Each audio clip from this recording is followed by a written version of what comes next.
السلام علیکم ورحمۃ اللہ وبرکاتہ۔ امام ابن تیمیہ رحمۃ اللہ علیہ سے کسی نے سوال کیا تھا کہ حضرت اس زمانے میں ہم علماء حق ڈھونڈتے ہیں اور علماء حق کو ہم تلاش کرتے ہیں تو کہاں ملیں گے؟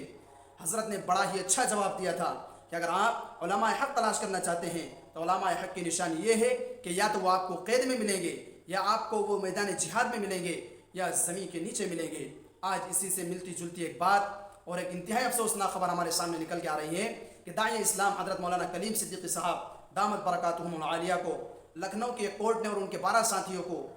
عمر قید کی سزا سنا دی اور 4 ساتھیوں کو 10 سال کی سزا سنا دی ہے۔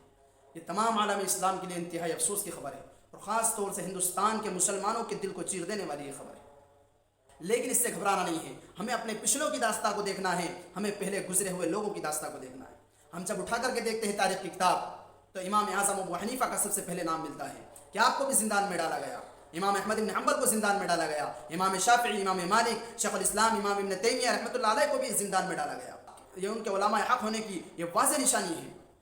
لیکن آج امت کے دل میں درد ہے، ہم دعا کرتے ہیں کہ اللہ رب العزت حضرت کے لیے کوئی ایسی سبیل پیدا فرمائے جس سے اللہ رب العزت حضرت کو باعزت بری فرما دے۔ حضرت یوسف علیہ السلام جیل کے اندر رہے